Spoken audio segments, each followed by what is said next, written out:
Sarah and Amelia love their baby Asher, but they find the transition to life with a newborn challenging.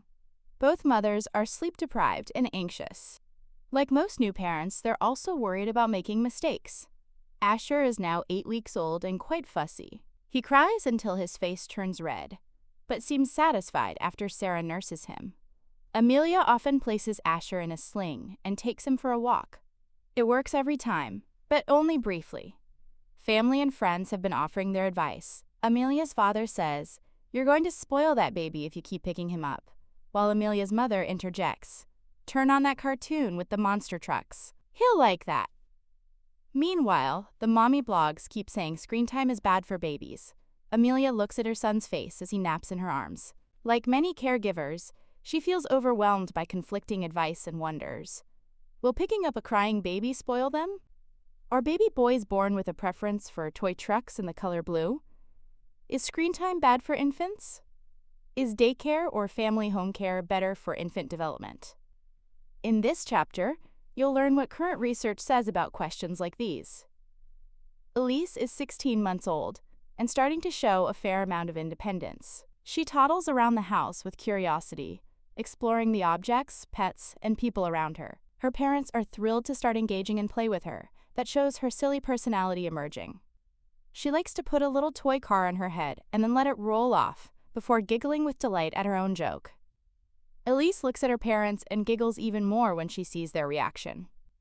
Elise recently learned the word no and loves to scrunch her face when she says it to turn down certain foods or clothes. Her mother Diana has heard other parents say, "Oh, that's the first sign of the terrible twos," but she cannot help but smile when Elise says no. She feels proud of her daughter for learning to use a word to assert some independence, and she wonders how much her daughter understands about her individual self and the world around her. Infants and toddlers begin to develop an awareness of their individuality, including their sense of self, independence, self-awareness, and the beginnings of gender identity. An early step in developing a sense of self is beginning to understand that we are different from others and learning how our body interacts in the world, the self, and others. When infants are born, they have no concept of self. They are unable to distinguish between who is me and who is not me. Their entire world is interconnected, and they are still discovering where they end and their caregiver or their surrounding environment begins. Feeney et al., 2023.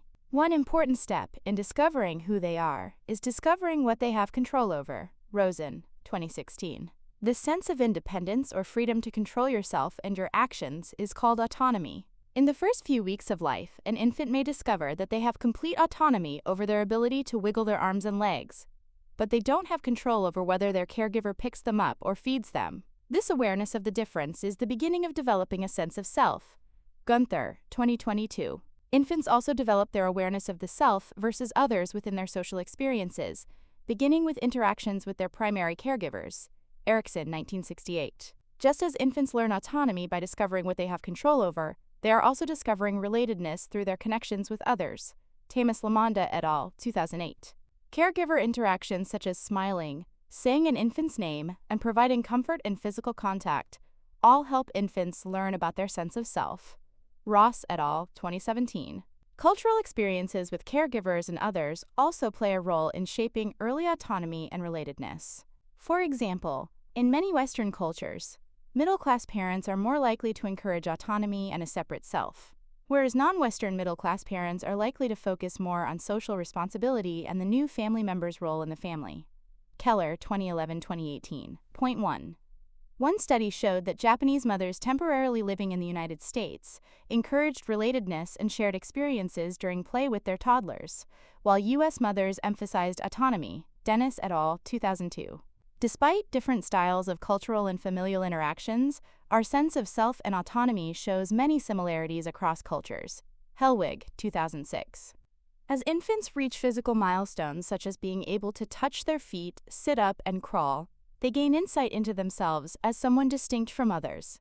As you learned in 3.4 Cognition and Memory in Infants and Toddlers, infants are also growing in their cognitive skills through circular reactions that allow them to better understand how they can influence their environment, from moving their body to manipulating objects. Piaget, 1954.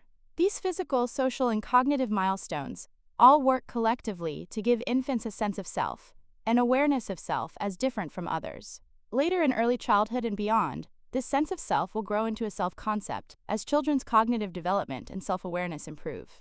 At first, however, the self-concept is basic, containing very little information other than bodily control. Gunther, 2022. Self-recognition. Determining exactly when an infant has a sense of self, or self-awareness, is no easy task. After all, the sense of self is slowly developing alongside the infant's cognitive and physical development and interactions with their caregivers. At the age of 12 months, the infant may know how to interact with a caregiver or manipulate a toy for entertainment, but the infant's sense of self typically does not include their appearance. The reason is that infants lack self-recognition, the ability to recognize and be aware of themselves in reflective surfaces or photos. Figure 4.2, Anderson, 1984. Researchers use a task involving a mirror to assess when infants acquire visual self-recognition, known as the mirror test, also Rouge test.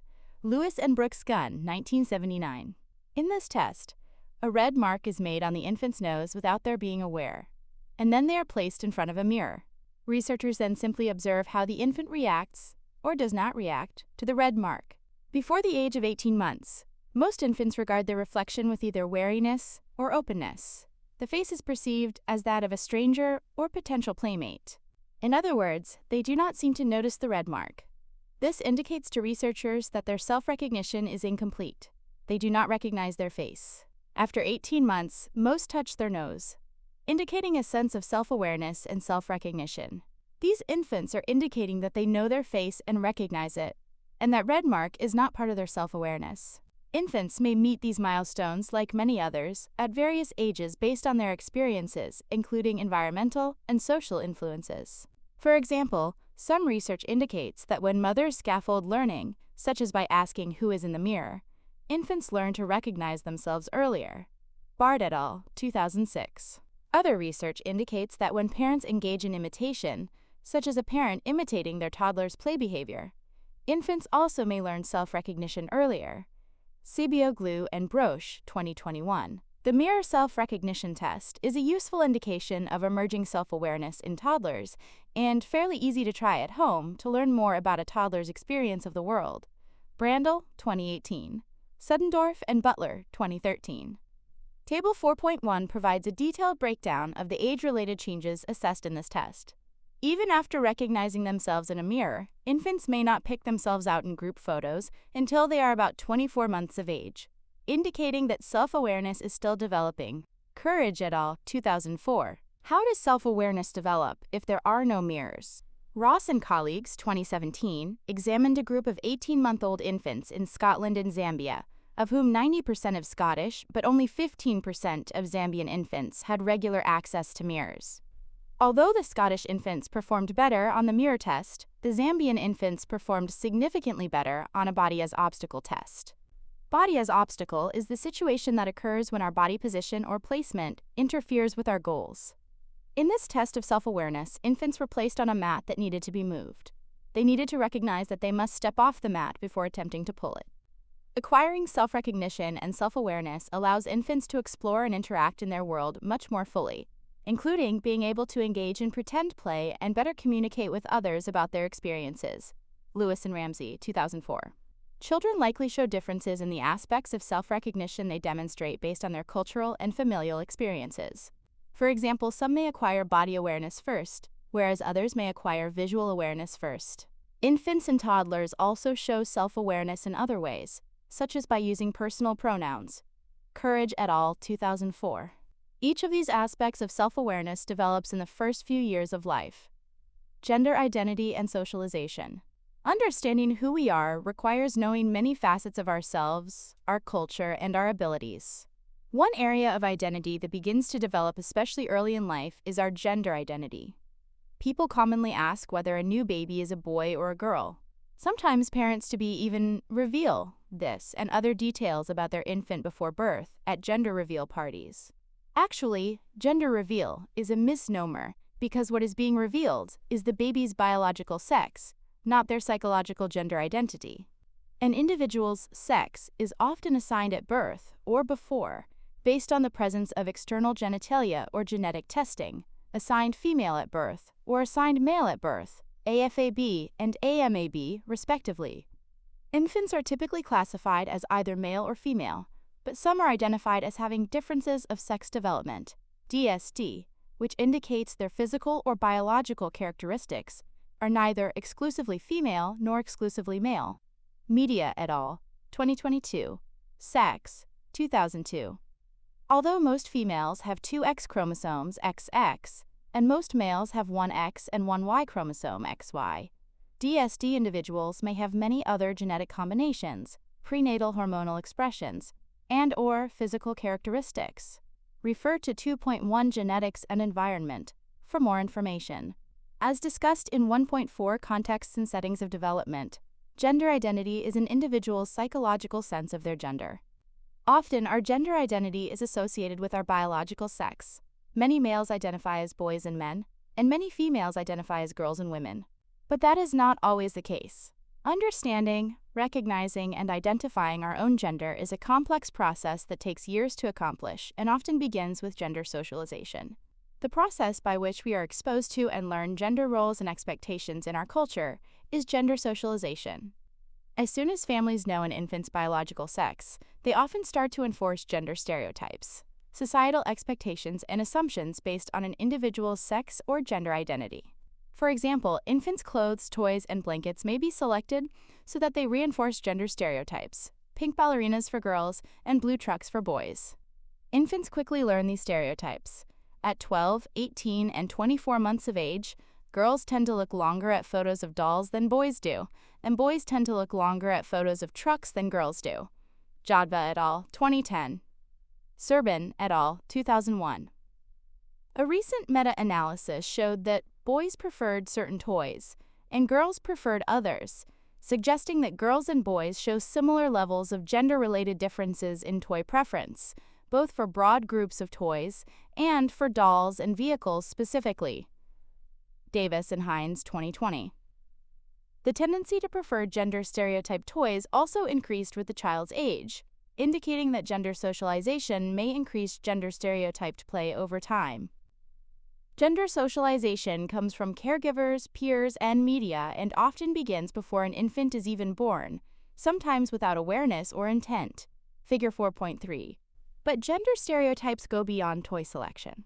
Parents of girls tend to perceive them as more delicate and handle them with a soft touch, whereas parents of boys tend to perceive them as strong and use a firmer and more energetic touch. Stepakoff and Beebe, 2023. Stern and Hildebrandt Carricker, 1989. Parents also differ in the types of vocalizations, conversation style, eye contact, and play behavior they initiate with infant girls and boys. Marowska, 2020. Finally, parents may enforce gender stereotypes by rewarding infants when they conform to gendered expectations. Caldera et al., 1989, Stacy, 2021. However, other studies have shown that these gender differences in toy preferences are not always present. In a study of 6 to 20-month-old infants in Australia, infant toy preferences were based on a range of factors beyond gender, including parental attitudes, past toy exposure, and whether the toy was moved or was stationary. Liu et al., 2020. Parents who show gendered preferences in the toys they expose children to likely increase gender stereotyped play, whereas parents who encourage a wider range of toy types may have infants who do not show gender stereotyped toy preferences. Parents may also begin to encourage different learning skills, such as by engaging in more scientific conversations with boy children. Crowley et al., 2001. Strangers, teachers, and others also reinforce these stereotypes. Multiple studies have found that the simple act of changing infants' gender stereotyped clothing can alter the way adults play and talk with them. Frisch, 1977, Shakin et al., 1985. In conclusion, children learn gender roles and stereotypes in society through socialization. Leeper and Friedman, 2007. However, parents show great variability in their own gendered expectations. For example, a study of expectant parents in Germany found that fathers were more likely than mothers to have gendered beliefs about their future baby, such as believing their female baby would be soft-spoken, whereas a male baby would be assertive. Imhoff and Hoffman, 2023. Intersections and contexts. Gender, culture, and media. Gender socialization and stereotypes vary around the world. Although boys and masculinity have classically been associated with power and dominance, and girls and femininity with cooperation and submissiveness. The extent to which people believe in these stereotypes varies by culture. Foles and Papas, 2004. For instance, preschoolers in France and Lebanon are more likely to believe there is a gendered difference in capacity for leadership and power than are preschoolers in Norway. Sharafadine et al., 2020. One reason might be Norway's strong policies to promote gender equality across a range of occupations and in educational programs and classrooms. How do we transmit these beliefs about gender in our culture? Often, we do it through the behaviors and expectations of family members. But a second powerful source is the media and literature. For instance, toy commercials directed at young children differed in their endorsement of gender stereotypes, with Australian commercials showing more similarity between boys and girls, and commercials in the United States showing more exaggerated differences. Brown, 1998. In the latter commercials, boys were more likely to display aggression, dominance, and leadership than girls were. Girls were more likely to be portrayed as cooperative and submissive. More recently, research has shown that picture books in early childhood education centers in both the United States and Australia tended to depict stereotyped and binary gender roles. Adam and Harper, 2021. Children's books also show these gender stereotypes in the words chosen for describing characters. Lewis et al., 2022. This indicates that these gendered trends are pervasive across many cultures and children's early experiences. Infants and toddlers learn about their world by watching others and through exposure to the media. The way boys and girls are depicted in children's media may inform toddlers about the gender expectations in their culture. Figure 4.4. Encouraging children from infancy onward to play with a wide range of toys and be more aware of the gender roles portrayed in their media and literature can be highly beneficial to their growing sense of identity and gender. It can also offer them a wider variety of choices for discovering themselves and the world around them. Gender stereotypes and socialization provide infants with feedback and insight into their own gender identity. Fausto Sterling, 2021. On average, by age 2 years, toddlers can identify the gender of their family members, and by age 3 years, they can label their own gender. Poulin-Dubois et al., 1998. Signs that a child may be gender diverse or gender nonconforming can appear in these early years if their biological sex and gender identity don't match society's expectations. One sign is infants responding negatively to their assigned gender's toys, terms, and clothes, and preferring to respond and conform to another gender. DeMeo et al., 2022. However, some gender role experimentation is typical in young children, whether they are gender conforming or gender diverse. Finally, because gender behaviors exist on a spectrum and genders have far more commonalities than differences, it's generally recommended that adults let infants and toddlers explore a range of behaviors and toys. Halpern and Perry Jenkins, 2016. Tyler remembers when his older daughter Janelle was born. She was fussy and cried all night, slept at random times throughout the day, and preferred to be held by her father. But now that his second child Monique is here, Tyler cannot believe the difference. Monique seems so content, sleeps soundly, and wakes up happy. She's social and coos happily when others hold her. Tyler wonders why his two daughters are so different. Has he become a better father, so his parenting style has led Monique to feel more secure? Perhaps. But most likely, Janelle and Monique were born with different temperaments, showing different moods and different levels of activity and sociability. As Tyler's daughters grow older, he may discover that the differences between them are sustaining and long-lasting, because temperament is often a precursor to personality. However, Tyler's parenting also matters. The way he responds to Janelle and Monique's temperamental and emotional needs can shape how effectively they develop a sense of trust, autonomy, and self-confidence, even in the first few years of life.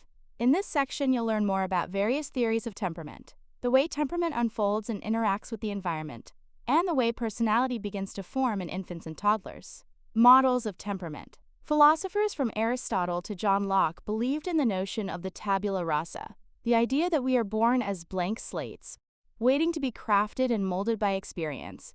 Petruzak, 1981. Behavioral psychologists have agreed with this perspective, as when John B. Watson, 1930, page 82, stated, "Give me a dozen healthy infants, well-formed, and my own specified world to bring them up in, and I'll guarantee to take anyone at random and train him to become any type of specialist I might select." This view shows the power of experience, but misses the biological and genetic traits that interact with their environmental experiences, as well as the active role infants have in their own development. Although experience and environment certainly shape our lives, Infants come into this world as unique individuals. One of the characteristics they bring with them is their temperament, which consists of the innate biological components of individuality present from birth. Temperamental traits are patterns of behavior that remain consistent and relatively stable throughout infancy and beyond. Goldsmith et al., 1987. Planup and Goldsmith, 2020. Easy, difficult, and slow to warm up temperaments. Psychology researchers Alexander Thomas and Stella Chess offer 9 distinct temperamental traits originally derived by interviewing parents and teachers on their perceptions of infants' behaviors. Thomas and Chess, 1977. Their comprehensive view of temperament begins with identifying an infant as high or low on each of these 9 distinct behavioral traits. Figure 4.5. For example, an infant who tends to like a predictable daily routine would be described as high on expression of the rhythmicity trait, and an infant who appears to be shy or withdrawn in new social settings would be described as low on expression of approach. This detailed view of temperament helps to characterize a wider variety of infants' behavior patterns. These 9 traits allow researchers to classify an infant's overall temperament into one of 3 temperament clusters: easy, difficult, or slow to warm up. Rothbart and Bates, 2007. Thomas and Chess, 1977. Rothbart and Bates, 2006. While not all children fit neatly into one of the temperament clusters, around 65% of infants fall into one of the 3 typically identified: easy, 40%, difficult, 10%, and slow to warm up, 15%. Chess and Thomas, 1986. In their original research, Chess and Thomas, 1986, found that many children demonstrated an easy temperament, resilient, meaning they are adaptable, can establish a routine quickly, and typically have a positive mood. For example, an infant high in rhythmicity and affect may have a positive mood and predictable behaviors. More recently, the term resilient has been introduced to describe easy infants who tend to be adaptable and able to thrive in a variety of contexts. Van Leeuwen et al., 2004. A study noted that resilient children were higher on persistence and dependence on reward and attachment, and lower on seeking novelty. Skaney et al., 2021. Encouraging persistence and other factors that promote resilience from an early age may boost long-term resilience and adaptability across the lifespan. In comparison, an infant with difficult temperament, under-controlled/exuberant, is described as having negative mood, high intensity, and an irregular routine, and is slow to adapt to new experiences. More recently, this temperamental style has been referred to as under-controlled or exuberant, highlighting that the child's biological disposition might clash with that of the parents, resulting in what might be perceived as defiance. Comsey et al., 2006. Stifter et al., 2008. An under-controlled or exuberant child is likely to struggle to develop self-regulation or effortful control, but these skills can be developed both as the brain matures and with parental support. Bates et al., 2019. Finally, an infant who has a slow-to-warm-up temperament, over-controlled/inhibited, has a pleasant disposition but particularly low adaptability. If conditions are stable, such infants are content, but when novel events occur, they become cautious and possibly withdrawn. Adults often describe this type of infant or toddler as shy. More recently, the terms over-controlled and inhibited have been used to highlight that these infants may be more prone to anxious or fearful behavior patterns. Comsey et al., 2006. Stifter et al., 2008. They may have very high levels of behavioral inhibition or the tendency to withdraw or be cautious, which is likely to have strong genetic roots. Kagan, 1984. However, here again research shows that even though these infants are likely to stay inhibited and shy decades later, they can still improve their emotion regulation and social skills with supportive environments and time. Suarez et al., 2021. Tang et al., 2020. All infants will be distractible at some times and focused at others and have a range of moods and activity levels. For example, having occasional tantrums does not mean an infant has a difficult temperament. However, the infant's trends and preferences show the beginnings of their temperament and shape their experience in the environment. Surgency, negative affectivity, and effortful control. Psychologist Mary Rothbart, 1981, used the initial theory of temperament to develop detailed questionnaires on infant and toddler behavior and identified 3 temperamental traits with a strong biological basis: surgency, negative affectivity, and effortful control. Also called extroversion, surgency is a trait characterized by high levels of physical activity, sociability, and spontaneity. In contrast, negative affectivity is a tendency to experience and express distress, discomfort, and avoidance behavior, and is associated with lower emotion regulation. Finally, effortful control includes traits related to impulse control and inhibition, including the ability to maintain attention and control responses to experiences. According to Rothbart, 2007, these traits exist in different combinations. For instance, surgency corresponds to both activity and sociability, and effortful control corresponds to both distractibility and persistence. For instance, an infant who is high in both surgency and negative affectivity would be prone to anger, but an infant low in surgency but high in effortful control may enjoy quiet, enduring tasks such as puzzles and cognitive toys. Shiner et al., 2012. Rothbart's theory of temperament laid the groundwork for more scientific studies of temperament, including the things that influence temperament and the stability of temperament over time. Planup and Goldsmith, 2020. Putnam and Stifter, 2008. Environmental influences on temperament.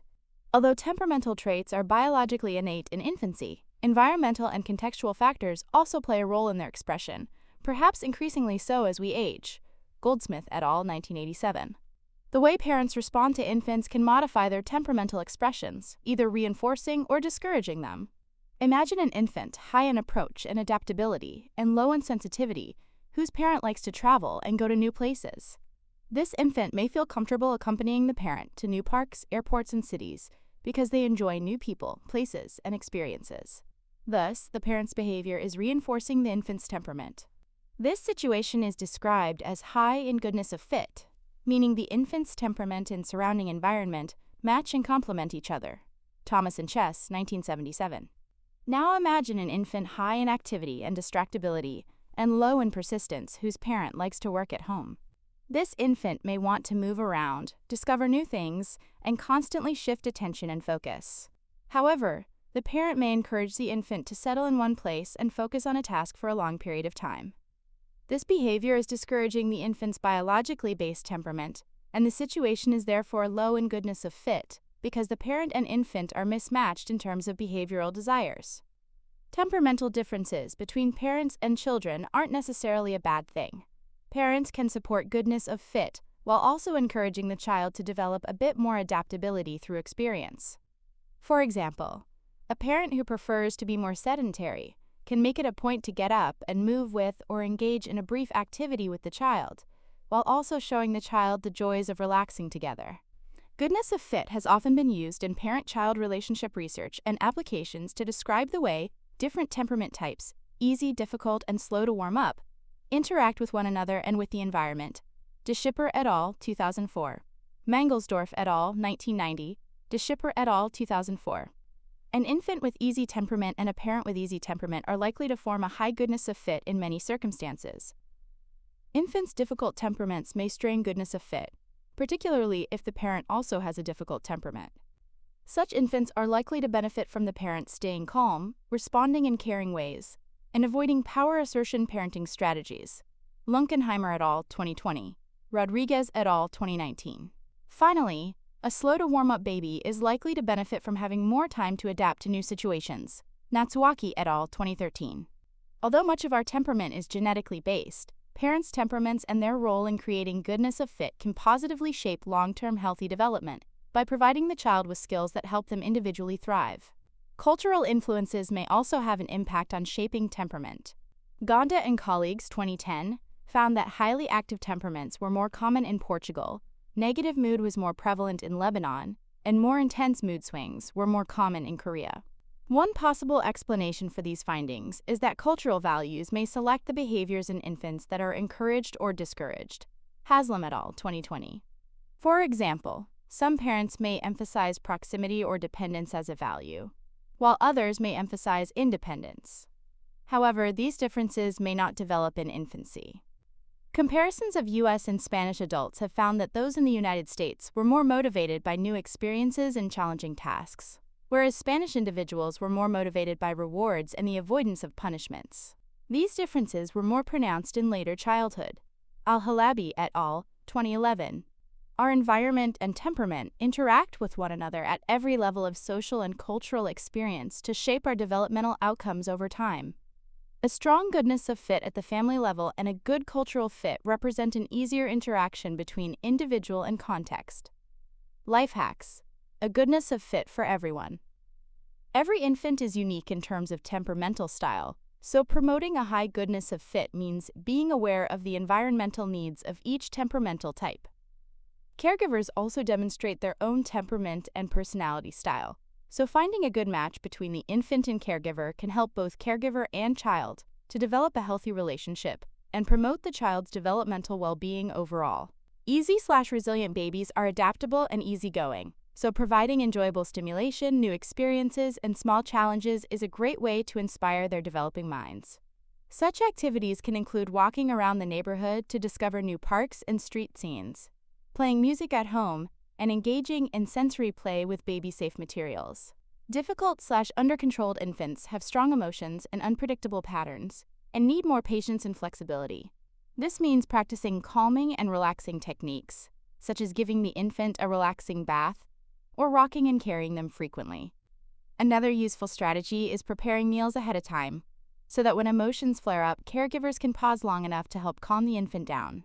Slow to warm up/over-controlled infants are nervous and sensitive and need some extra reassurance at times. Introducing them gradually to new foods, letting them have some quiet time during big family events, and allowing them to keep a familiar toy or blanket nearby are ways of helping them feel safer and more secure. Recognizing that they may have a favorite person they want next to them and not rushing them into hugging and playing with relatives can also help. Overall, it's important that the caregiver works to know their own temperament as well as that of the infant to find those areas where they are compatible and those areas where they may have different temperamental traits. Caregivers can then adjust some of their caregiving techniques to best support their child. Remember, the caregiver typically has many more emotional and social coping techniques and tools than the infant or toddler. Therefore, a caregiver adapting to meet the child's needs can improve relationship quality and goodness of fit for everyone. Early personality. Temperament is a building block of personality, but what is personality? An individual's personality consists of patterns of behavior, attitudes, thoughts, and emotions that are consistent across contexts in childhood, adolescence, and adulthood. Temperament is visible as observable behaviors readily assessed in infancy, whereas personality also includes internal motivation, desires, and preferences. Personality and temperament both involve inherited traits and are relatively stable over time.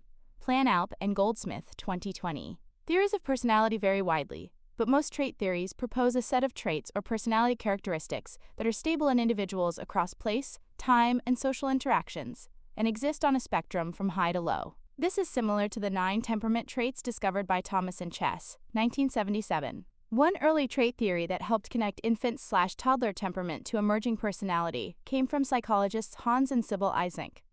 The Eysenck, 1990-1992, Eysenck and Eysenck, 1963, viewed people as having 2 specific personality dimensions: extroversion/introversion and neuroticism/stability. Extroversion/introversion is related to being sociable and outgoing, or shy and preferring solitude. Neuroticism/stability is related to being more or less emotionally and behaviorally regulated. A later prominent trait theory is the Big 5 factor theory, which posits 5 personality traits that appear in early childhood and endure throughout the lifespan. Donahue, 1994. They are openness, conscientiousness, extroversion, agreeableness, and neuroticism. This theory is reviewed more fully in 6.1 Social and Emotional Development in Early Childhood. As children grow, their personality develops from their temperament in various ways. Rothbard et al., 2000. And some components of infant temperament have been associated with personality later in life. For instance, high sociability in infancy is positively correlated with high extroversion later, characterized by an outgoing, talkative, confident demeanor. Hampson, 2007. Emotional intensity in infancy is associated with neuroticism, and early persistence is linked with conscientiousness.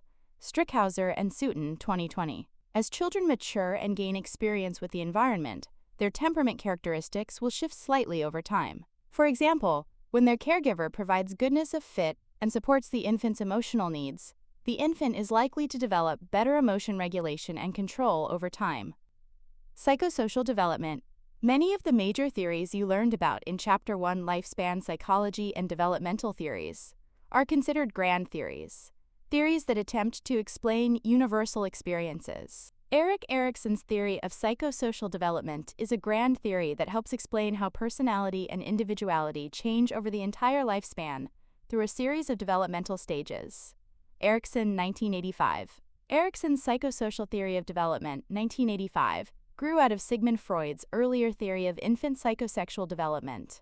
Erikson's theory indicates psychological development continues throughout the lifespan, beginning with the psychological interactions between an infant and their caregiver, and continues into late adulthood. According to Erikson, the lifespan includes 8 distinct stages, each containing a significant psychological dilemma the person needs to resolve. Figure 4.6. Each dilemma can result in either an adaptive or a maladaptive consequence. For example, if a child's caregivers are not supportive over their early needs, they may struggle with trusting others, maladaptive, whereas a child whose caregivers were generally supportive is more likely to trust those around them more easily, adaptive. However, if a person initially experiences the maladaptive consequence, they can later readdress this dilemma at a subsequent stage. Johnson, 1993, Zock, 2018. For example, if an infant initially developed distrust, they may be able to gain a trusting relationship with others through early intervention and supportive caregiving. It should be noted, however, that while a maladaptive outcome may be corrected later, early support and healthy development from the start are typically ideal and easiest. Erikson's theory is often portrayed as a series of steps. Each developmental period represents the earliest point a dilemma is encountered, but individuals can go backward down the steps and resolve earlier dilemmas at later times. Gilliard and Higgs, 2016. The first stage of psychosocial development in Erikson's theory is trust versus mistrust, and it occurs from approximately age 0 to 1 year. At this stage, infants are reliant on caregivers to keep them warm, dry, fed, and safe. If a caregiver readily meets their infant's needs, responds to their cries, and is a reliable source of comfort, the infant will likely develop a sense of trust. If cries are unmet and caregivers' actions are unpredictable, the infant may instead develop a sense of mistrust toward their caregiver and in other relationships in future. Beebe and Steele, 2013. Because individuals can resolve earlier dilemmas later with intervention and support, however, a child who did not acquire trust in the first year of life or who experienced adversity can still develop trust in a caregiver who meets and responds to their needs consistently. Nesser et al., 2023. It depends. Will picking up a baby spoil them? You may have heard that picking up a baby and responding each time they cry will lead the baby to become spoiled or over-reliant on the care of others. However, research on the physical, psychological, and emotional needs of infants has shown that this is not true. Infants will not cry to manipulate their caregivers, though they may cry because they are hungry, wet, cold, lonely, or scared. Rosier and Cassels, 2021. Wilson et al., 1981. Moreover, infants who are cuddled more in the first few months tend to cry less later, suggesting that picking up and responding to an infant is helpful to their sleep habits and regulation. Middlemiss et al., 2017. Figure 4.7. But what happens if a caregiver cannot respond every time, or if they are too exhausted to respond? The cry it out approach is intended to teach an infant to self-soothe between 6 and 18 months and is a common method some parents use. Some research indicates the cry it out approach is not linked to insecure attachment or behavioral problems in toddlerhood. Bilgen and Wolk, 2020. Davis and Kramer, 2021. Therefore, picking up and cuddling an infant, or giving them some time to calm down on their own, might both be fine given the right circumstances and the infant's age. Many infants begin to show the ability to self-soothe around 6 months of age. Goodland-Jones et al., 2001. In general, being aware of an infant's cries, being responsive when an infant signals they need comfort, and giving them time to self-soothe when they are able, can be a great strategy for long-term good sleep and well-being for all. Hada et al., 2021. Middlemiss et al., 2017. Erikson's second stage is autonomy versus doubt, from ages 1 to 3 years. As toddlers grow and develop new skills, many attempt to dress and feed themselves, and to assert their opinions about what they would like to do. Caregivers who encourage toddlers to try new activities and build self-confidence may foster a positive sense of autonomy, giving toddlers assurance that they can achieve age-appropriate tasks on their own. However, caregivers who intervene intrude, and prevent a toddler from attempting new skills may foster a sense of self-doubt or shame, which might prevent the child from attempting new and challenging tasks in the future. Andrea Dawkins et al., 2019. Caregivers can help a toddler struggling with this stage by encouraging them to try new skills, challenging them in small and comfortable ways, and remaining patient and calm. Kylie has been close to her nephew Jack since he was a newborn. In his infancy, Jack seemed to express only a few emotions, by either crying or smiling. By his first birthday, when he could play with his toys or feed himself, he clearly showed happiness over his skills. He also showed signs of sadness and distress when he was tired or overwhelmed. When Jack was 2 years old, Kylie noticed that he started to demonstrate other emotions, like shyness around new people and pride when he dressed himself. As Jack's emotions became more complex, he also developed the ability to cope with and control them. At first, he was limited to looking away, turning his head, or sucking his pacifier.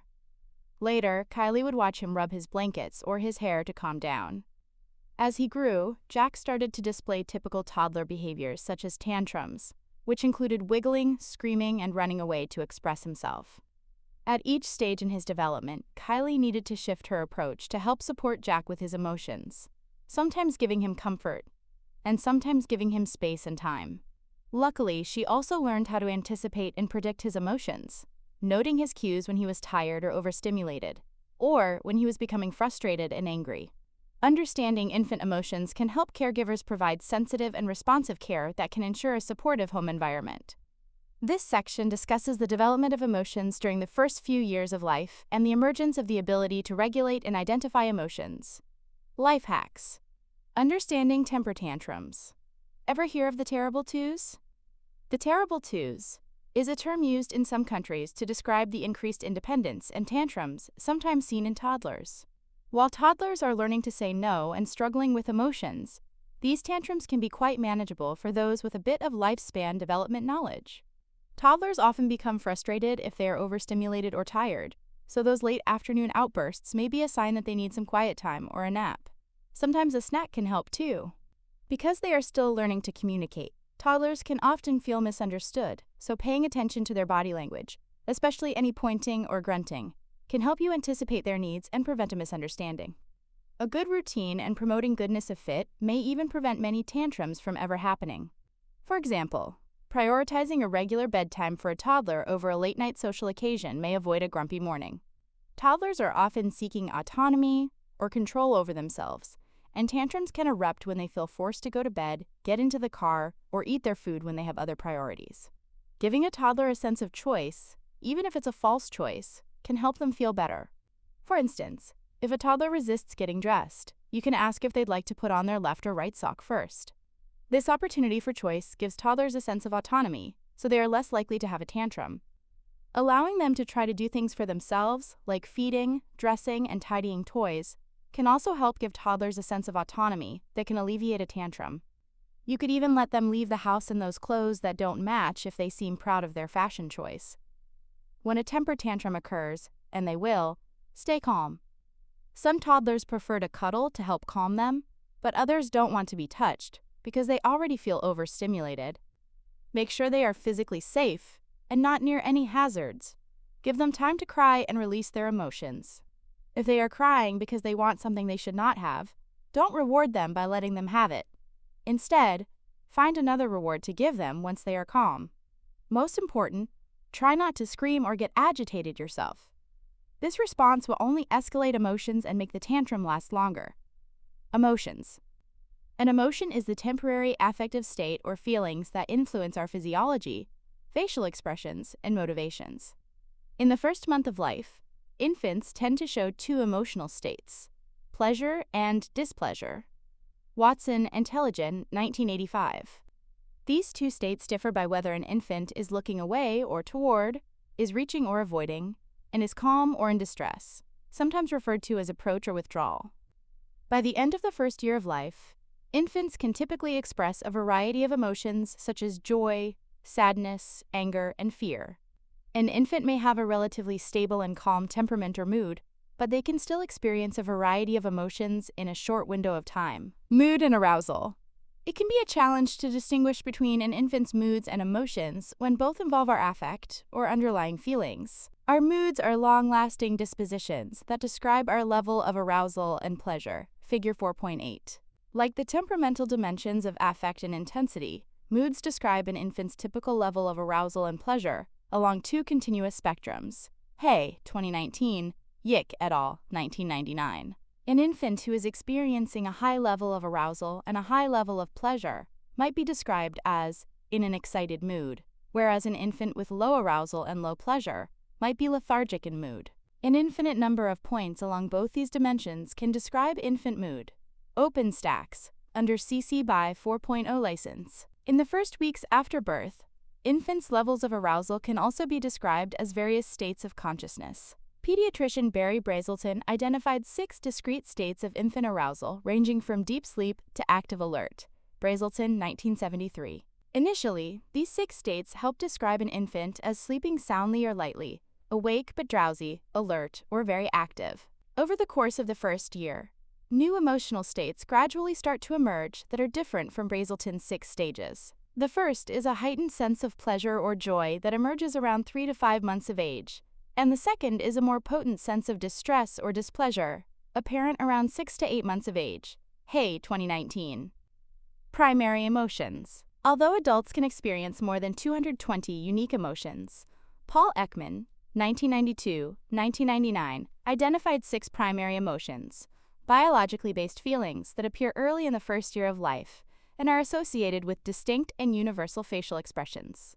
Table 4.2. That is, people across cultures can recognize the facial expressions of primary emotions. These primary emotions are found in nearly all human cultures and are also displayed by individuals who are blind from birth, suggesting they are biologically innate. In other words, across cultures and individual differences, many individuals show these same facial expressions corresponding to each of the 6 primary emotions. Another theorist, Carol Izard, 1977-1991, initially identified 10 primary emotions that appear early in infancy, and Robert Levinson identified emotions that have evolutionary adaptive features, Mouse et al., 2005.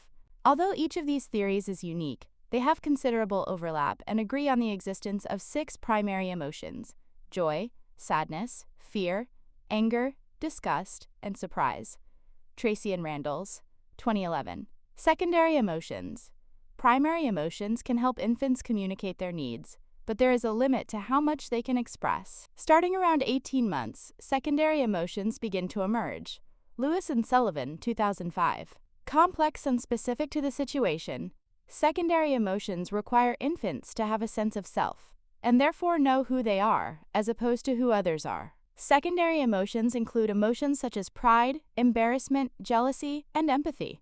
Secondary emotions in which a toddler becomes aware of how others view them are called self-conscious emotions. A toddler who believes they are viewed positively by others may feel emotions such as pride and confidence. If aware they are viewed negatively by others, they may feel emotions such as guilt, shame, or embarrassment. Secondary emotions can also correspond to the way infants perceive others. Trevarthen, 2005. With these other evaluative emotions or relational emotions, infants can judge others positively, such as with love and empathy. Lewis et al., 1989. Park and Lewis, 2021. Other evaluative emotions that judge others negatively include jealousy and envy. Emotion regulation. Emotions are powerful and can be overwhelming. In infancy, regulating emotions is a difficult task because infants are limited in their coping strategies. Thomas et al., 2017. The ability to calm ourselves and move from a state of high arousal to a state of lower arousal is called emotion regulation. Infants are often dependent on their caregiver to help them calm down, with the caregiver and child forming a dyad or a pair of individuals who influence one another. A good means for doing so is a process called dyadic regulation, in which a caregiver calmly holds, cuddles, and touches an infant to help them slow their breathing and heart rate. Figure 4.9. Dyadic regulation can also make use of distraction, such as rocking, feeding, bathing, or singing to an infant. Atkinson et al., 2021. Dyadic regulation and emotion regulation are also supported by synchrony, or when caregivers and children are responding to each other's emotions in reciprocal and sensitive ways. 2007. Kerr et al., 2021. For example, When a father and infant smile or giggle while making eye contact, they are demonstrating good synchrony. When caregivers demonstrate sensitivity and responsiveness to their infant's emotions, it can lower infant negative emotions and improve infant regulation. Abney et al. 2021. Gartstein et al. 2018. Understanding regulation strategies, the role of culture in emotion regulation, and emotional awareness will help you in your encounters, both personal and professional, with young children. Regulation strategies. A newborn who is overwhelmed and overstimulated may develop the regulation strategy of attentional distraction, such as by turning their head away and closing their eyes. Atkinson et al. 2021. As infants grow and can move and crawl, they can begin to use attentional distraction to move away from upsetting situations such as loud appliances in the home, and toward calming situations, such as interesting toys. When infants and toddlers are distressed and upset, self-soothing skills such as sucking that directly target the level of arousal can help regulate their heart rate and breathing. Atkinson et al. 2021. Many infants learn to use sucking as their first self-soothing technique, whether sucking on a bottle, a pacifier, a toy, or their thumb. Another self-soothing technique is touching and rubbing blankets, soft toys, or hair to calm down. By the second year of life, young toddlers also engage in attention-seeking behaviors to help regulate themselves. These behaviors include crying and calling out for a caregiver, reaching and turning toward an adult, and wanting to be held or cuddled. Atkinson et al. 2021. Finally, near 24 months of age, escape behavior begins to emerge, in which toddlers attempt to hide, protest, avoid, and rebuke activities or experiences that bring them distress.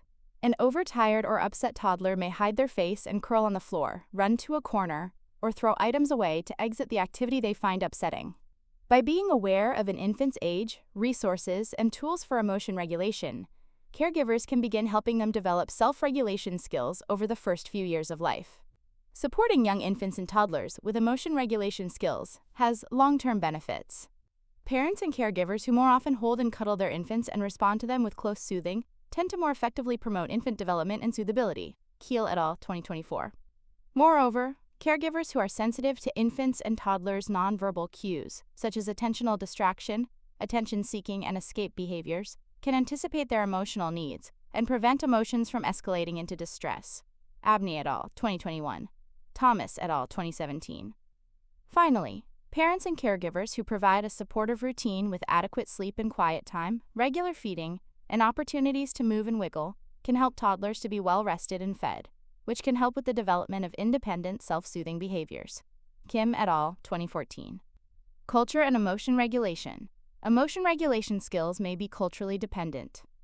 In a large-scale study, Harkness and colleagues, 2007, found that U.S. families supported emotion regulation by supplying interesting and stimulating environments, whereas Dutch families focused on providing structure and routine. Italian families emphasized touch and tactile comfort, whereas Korean families prioritized physical well-being and routine. Harkness et al., 2007. Finally, Japanese American and European American infant mother dyads showed similar person-oriented interaction and socialization behaviors, whereas Japanese infant mother dyads showed more object-oriented interactions. Bornstein et al., 2012. Person-oriented interactions involve things like turn-taking and face-to-face interactions, while object-oriented interactions involve the caregiver and infant interacting by both focusing on objects such as a toy. A variety of strategies across cultures can promote emotion learning and regulation. Friedelmeier et al. 2015. Emotional awareness. Along with emotion regulation, young infants and toddlers are beginning to develop a sense of emotional awareness, insight into their own emotional state and those of others. Figure 4.10. The process of recognizing and identifying our current affective state is called emotional labeling. El Sayed et al. 2021. Caregivers who assist toddlers with this skill help provide them with an important self-care tool to articulate and understand themselves. Nencheva et al. 2023. For example, a caregiver using emotional labeling might help a crying toddler identify their feelings and experiences by saying, "I know, you're sad because Big Brother left to go to school, but he'll be back." Finally, recognizing emotions in others can help toddlers develop secondary emotions such as empathy and compassion. Spinrad and Gal 2018. Taken together, Emotion regulation and emotional awareness are the building blocks for emotional intelligence, the ability to understand emotions and motivations in yourself and others. Mayer et al., 2011. Although many emotional milestones are accomplished in the first 2 years of life, there are many emotional tasks beyond a toddler's ability. For instance, delay of gratification or regulating happy and excited emotions to stay calm will not start to develop until age 4 years. Knowing an infant's or toddler's developmental abilities and limits can aid caregivers and those who work with children, such as teachers and pediatric nurses or doctors, in promoting emotion development and regulation. Patrice is exhausted. Whenever she attempts to leave her 15-month-old son Marco in his playpen so she can do some housework, he erupts in wails. It breaks her heart to make her toddler so upset, but she knows he is safe and the chores need to be done. Yet, even when he is content and playing happily, the sight of his mother leaving the room causes Marco to panic. It wasn't always this way. Patrice remembers that when Marco was younger, she could take him to her parents' house, and he would remain calm when she left him in the care of his aunts and uncles. But now she feels trapped and overwhelmed. Just leaving Marco for a minute, while she retrieves freshly washed clothes from the laundry or brings recycling downstairs, causes him to scream and reach for her. If she lets him out of his playpen, Marco will follow Patrice closely, crawling and scooting to stay as close to her as possible. Patrice worries about what will happen when Marco starts to attend a child care center in a few months. She expects that he will be upset every day when she leaves him there. She's not sure what to do to alleviate the distress he experiences, and she feels immense guilt for needing to leave her son. Although Patrice's experience with Marco upsets her, it is typical and may be a sign of a healthy infant and a secure infant caregiver attachment. In the early years of life, much infant and toddler behavior has strong biological components, as you've learned. Infants also require social interaction to grow and thrive. From the earliest age, they benefit from being held, spoken to, and loved. Without consistent social feedback from parents and caregivers, infants would struggle to understand and navigate the world around themselves. Astor et al., 2022. Bourne et al., 2022. In this section, you'll explore how the social world of infants supports their emotional development and growth, the role of early social bonds, and some cultural variations in social and emotional development. Imitation, joint attention, and social referencing. Shortly after birth, infants begin to look toward and attend to the voices of their primary caregivers. Typically, the voice of their biological mother is most familiar to them because they heard it in utero, and it provides comfort and reassurance. DeCasper and Pfeiffer, 1980. As infants look toward voices, they begin to understand faces, and at approximately 2 months of age will produce their first social smile, an involuntary smile they make in response to seeing another smiling face. Warman et al., 2012. Social smiles may not represent an infant's actual mood or emotion, but they allow them to bond with their caregivers by mirroring their expression. Figure 4.11.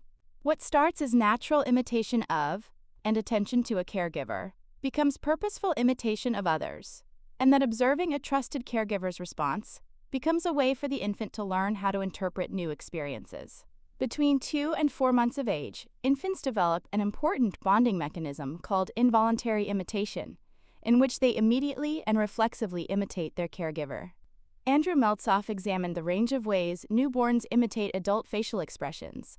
Meltzoff and Moore, 1983-1994. Infants have no voluntary control over this form of imitation.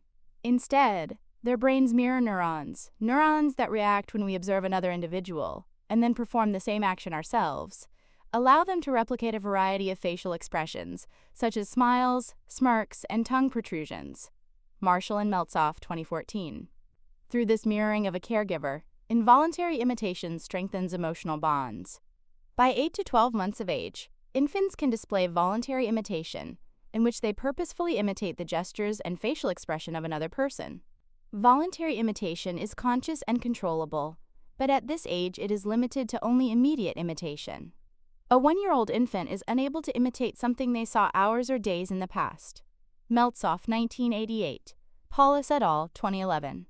As you learned in 3.5 language in infants and toddlers, around 2 to 3 months of age, infants begin more social interactions through eye contact, smiles, and exchanging coos and other sounds.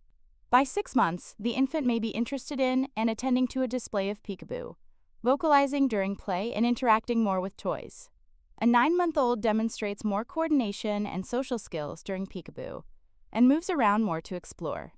When infants focus their attention on the same object, person, or experience as a social partner, it is known as joint attention. Joint attention can involve visual attention, such as both infant and caregiver looking at the same object, and attention from other senses, such as touch or hearing. Gabouer and Bortfeld, 2021.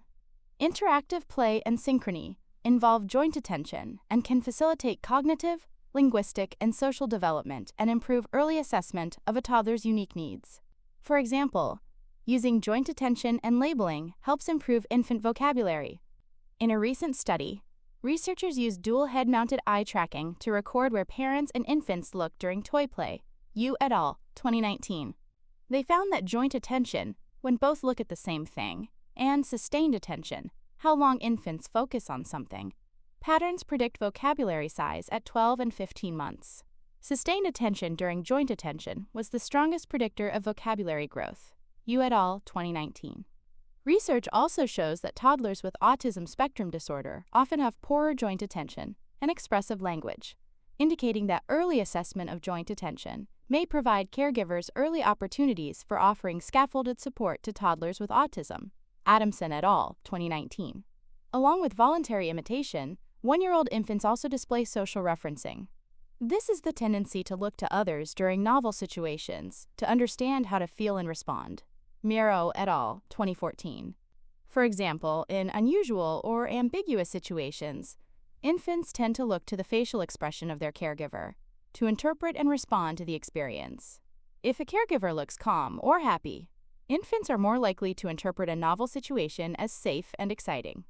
If a caregiver looks nervous, upset, fearful, or angry, infants are more likely to become nervous, timid, or avoidant. This means a caregiver who is cautious with their responses can help an infant navigate tricky situations better. For example, on a trip to the pediatrician, a caregiver can maintain a positive expression and calm mood so the infant is less likely to feel anxious. And when a toddler has a small tumble and looks to their caregiver before deciding to cry, if the caregiver smiles and claps with praise for them for getting back up, they may just keep on playing. However, if they see you frowning or looking fearful, tears might erupt.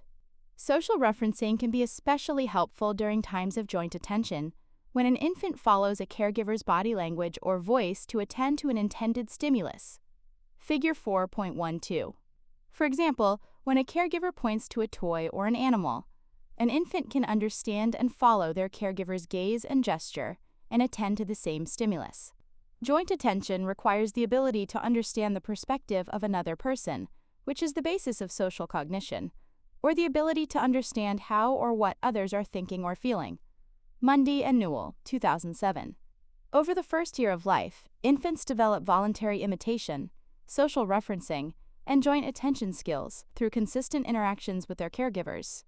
The role of the caregiver is essential to healthy social development of infants and toddlers, particularly when it comes to infant attachment. Attachment theory. Although infants may receive care from multiple family members, the primary caregiver is the individual who spends the most time with the infant in the first year of life and becomes a central focus for the infant. The emotional and affective bond between an infant and their primary caregiver, known as attachment, is one of the most enduring and transformative affective relationships in our lives. Often the primary caregiver is the mother, but it may also be the father, grandmother, or another caregiver. Attachment can occur with any caregiver who provides stable and consistent care in any type of family, including adoptive parents. McConaughey et al., 2020. Over time, attachments can expand to include multiple family members. Matthews and Rosner, 1988. Early work on attachment. Sigmund Freud wrote about infant caregiver attachment as relying on oral stimulation through sucking and feeding. Because the primary caregiver is often responsible for feeding the infant, Freud believed this oral stimulation facilitated the strong bond between parent and child. Sigmund's daughter Anna Freud expanded on this idea, theorizing that infants and caregivers bond through their biological unity and closeness. Erik Erikson also saw the development of trust over the first year of life as an essential psychosocial milestone. Harry and Margaret Harlow were some of the first researchers to test theories on attachment, bonding, and the biological underpinnings of attachment. Harlow et al., 1965. Working with baby rhesus monkeys, Harlow constructed surrogate mothers made of wire frames covered in soft cloth and able to provide milk. Young monkeys raised by the surrogates had their physical health needs met but differed in their access to physical comfort. In one experiment, infant monkeys were given a choice of two surrogate mothers, one of wire with milk but no cloth, and another with cloth but no milk. The babies chose to spend nearly 23 hours a day cuddling the cloth mother and ventured to the wire mother only for food. Figure 4.13. Harlow and Zimmerman, 1959. Contrary to Sigmund Freud's ideas, these findings suggest that tactile comfort, or the provision of cuddling and physical ease for emotional reassurance, is a stronger component of primate attachment than oral stimulation and feeding. Radetzky, 2018. In other experiments, the young monkeys were exposed to fear-inducing events, such as a strange room or a loud, moving toy. Infant monkeys in these experiments showed completely different responses based on the presence of a wire surrogate mother or a cloth surrogate mother. Those provided the cloth surrogate would seek physical contact with the mother before relaxing and exploring the room or the toy. In contrast, infant monkeys provided with only a wire surrogate mother showed strange behaviors, including rocking back and forth or clutching themselves, and did not explore. Harlow and Zimmerman, 1959. Harlow et al., 1965. The Harlows concluded that these differences showed just how important physical contact is to a healthy infant-mother bond and an infant's sense of security. In addition to a biological component, infant caregiver attachment also has a cognitive component. In another theory of infant attachment, known as object relations theory, described by Karen Horney, infants learn how to interpret and understand the world first through their relationship with their primary caregiver. Horney, 1939. Initially, they discover they are separate from their caregiver. Then interactions with their caregiver help. Infants learn what to expect when interacting with their environment. John Bowlby's theory united the biological and cognitive components of attachment. Bowlby, 1951. Writing about the caregiver's perspective, Bowlby proposed that parents may be motivated to provide care and comfort to an infant because of the infant's rounded features. Vanderhorst and Kagan, 2011. An Austrian zoologist, Konrad Lorenz, named this attraction the Kewpie doll effect after the toys known as Kewpie dolls. Figure 4.14. Dudinsky, 2020. Lorenz, 1981. Like human infants, infants of most mammalian species have shorter limbs, proportionally larger eyes, and more rounded facial features than adults of the same species. Their appearance may influence the way mammalian brains respond to their young, motivating parents to provide reliable care and attention. Attachment stages. In addition to unifying the biological and cognitive aspects of attachment, Bowlby also theorized 4 stages of human-infant attachment. Bowlby, 1951. Pre-attachment, birth to 2 months. Attachment in the making, 2 to 7 months. Clear-cut attachment, 7 to 24 months. Reciprocal relationship formation, 24 months on. In the first stage, pre-attachment, infants between birth and 2 months of age are considered to experience indiscriminate social responsiveness, a stage in which they have no preference about who provides care as long as their needs are met. They also learn they can influence their social environment through cries and smiles. Infants' ability to affect their environment grows through discriminating sociability in the second stage, attachment in the making, which lasts from 2 to 7 months. Now infants are more aware of their influence on others and of social reciprocity, or turn-taking, especially while making vocalizations and smiles. They begin to understand trust, demonstrating Erikson's first stage of psychosocial development. The time of discriminating sociability also marks the beginning of a preference for familiar caregivers. Infants begin to grow wary of unfamiliar people. Lynn and Green, 2009. By ages 4 to 6 months, there may be signs of stranger anxiety, a fear reaction to people the infant does not often see, such as a grandparent who visits infrequently, as well as actual strangers. Bolin and Hagakul, 1993. Brand et al., 2020. Stranger anxiety occurs even when familiar family members are near, and it shows that infants are starting to distinguish between the adults in their life. Bowlby's third stage, clear-cut attachment, occurs when infants are 7 to 24 months old and experiencing the specific, enduring affective bonds for which this stage is named. That is, they have identified a primary caregiver. Bowlby believed this began with a single caregiver, the caregiver who spent the most time with them and responding to their needs. Later researchers upheld that attachment to multiple caregivers is possible. Cognitively, infants begin to understand that the world is a safe place as long as this person is near. They begin to show a strong preference for this adult, and as their locomotion skills develop, they will attempt to follow and stay close to this caregiver and may cry to protest their absence. These cries are a sign of separation anxiety, distress resulting from the removal of the primary caregiver. Separation anxiety tends to peak between 14 and 18 months of age and can be upsetting for both the infant and the caregiver. Kagan et al., 1978. Lamb, 1978. The final stage in Bowlby's attachment theory is the formation of reciprocal relationships, which begins to develop around age 24 months. Toddlers begin to understand that relationships still exist even when the people in them are not present. The absence of their primary caregiver becomes tolerable, and protest cries may decrease. Moreover, toddlers are forming an internal working model, a cognitive understanding of the way relationships work and their expectations, including whether to trust and rely on someone who is not constantly present. Subtypes of attachment. Mary Ainsworth, who studied under Bowlby, was interested in researching infant responses to separation from primary caregivers. Ainsworth et al., 1979. She devised a test known as the strange situation.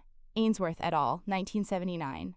Van Rosmalen et al., 2015, in which an infant approximately 12 to 18 months of age and their primary caregiver enter a welcoming laboratory setting with seating and toys. Next, a research assistant known to be a stranger to the infant enters the room and initiates a series of events, each lasting just a few minutes, as described in Table 4.3. Over the course of the experiment, infants and caregivers are separated and reunited twice. During the first separation, a stranger is present to help provide comfort.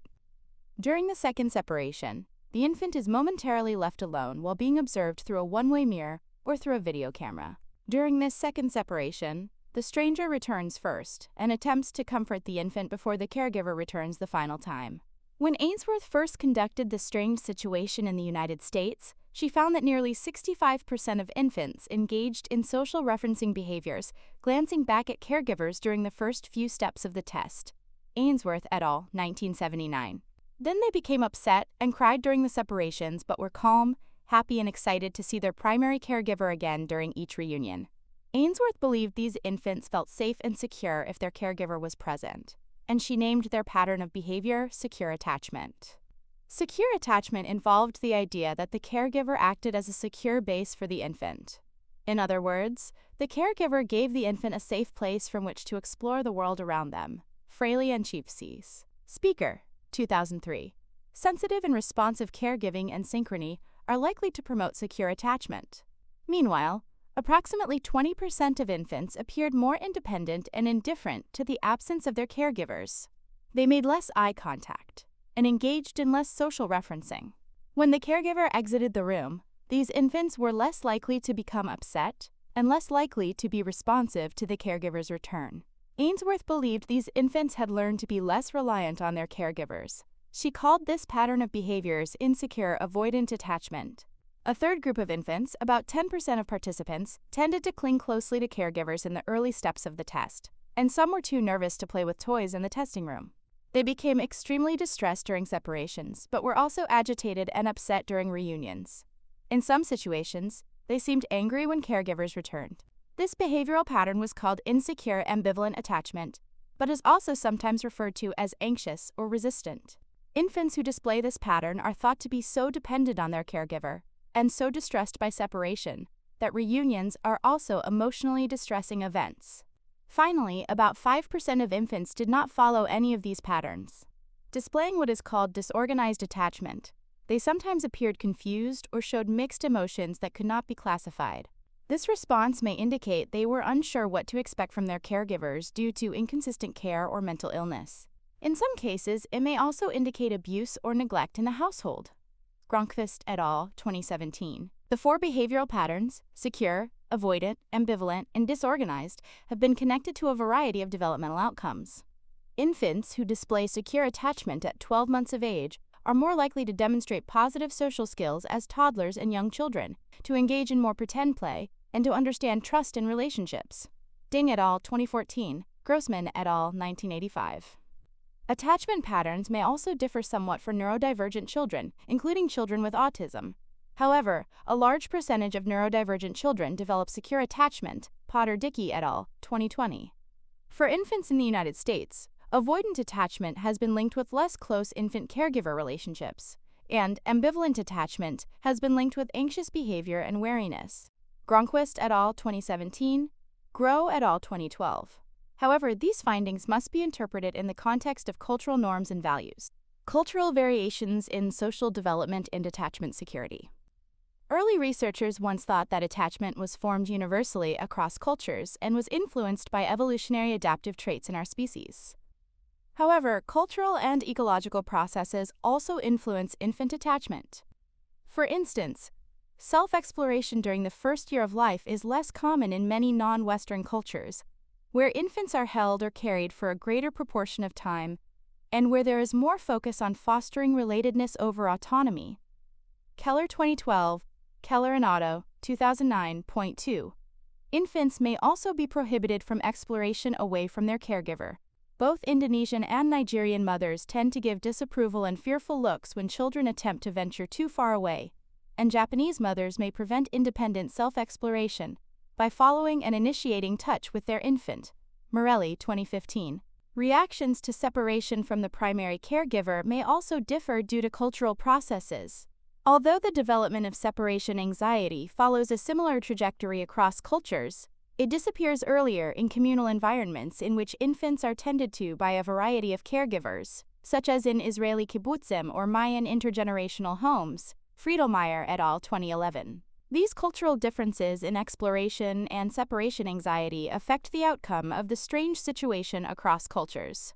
For instance, German infants are more likely to be categorized as having insecure avoidant attachment compared to U.S. infants. Grossman et al. 1985. The reason may be that German children are encouraged to explore at an earlier age, and their behavioral attachment pattern at 12 months is not linked with developmental maladjustment later. Different attachment patterns on the strange situation do not always indicate caregiver-child attachment issues. Instead, culture may simply shape differences in parent-child relationship styles. Japanese infants tend to display a higher level of distress and be categorized as having an ambivalent attachment at 12 months of age than U.S. infants. Rothbaum et al. 2000. Possibly due to the close physical contact maintained between infant and primary caregiver during the first year of life. This high level of distress does not predict wariness in Japanese children at later ages, however, because self-exploration is encouraged at later ages. In other words, Japanese parent-child relationships may follow a slightly different trajectory, beginning with a focus on teaching relatedness before autonomy. Intersections and contexts. Co-sleeping and attachment. In many cultures around the world, bed sharing or co-sleeping, sharing a bed or mattress with infants, is commonplace. Chung and Ann, 2014. In Africa, Asia, and Latin America, co-sleeping is seen as a beneficial way to bond with an infant, keep them safe, comfortable, and happy, and ensure the whole family gets a good night's sleep. Mileva Seitz et al., 2017. In European cultures, co-sleeping has been less common over the past few centuries, and infants are more likely to be placed in separate bassinets or cribs. In recent decades, some Western families have been pivoting away from a separate crib and toward co-sleeping. Some parents choose to co-sleep to support breastfeeding, to promote attachment, or to support sleep for both infant and caregiver. Cruz et al., 2024. Point 3. Co-sleeping, when practiced safely, may help promote well-being and bonding for infants and caregivers. For example, some research has found that co-sleeping supports mother-infant synchrony, attachment, and co-regulation. Berry, 2022. Research also suggests that co-sleeping is heavily influenced by family and cultural values and norms, and may be important for caregivers who value proximity and physical touch. Berry, 2019. While co-sleeping may support breastfeeding, it is also potentially beneficial to a caregiver's goals to promote bonding and attachment. Research on sleeping arrangements in families has also found that fathers who co-sleep report stronger bonds with their infants than fathers who do not co-sleep, though they also report higher parenting stress. Gettler et al. 2021. The choice to co-sleep, by bed sharing or room sharing or place infants in their own room, is likely a complicated one for many parents based on cultural values, individual family values, and whether the culture encourages or discourages co-sleeping. Cruz et al. 2024. In addition, families may need to consider safe sleeping practices based on the family and public health guidelines, as discussed in 3.1 Physical Development in Infants and Toddlers. Cultural processes may also affect transgenerational attachment.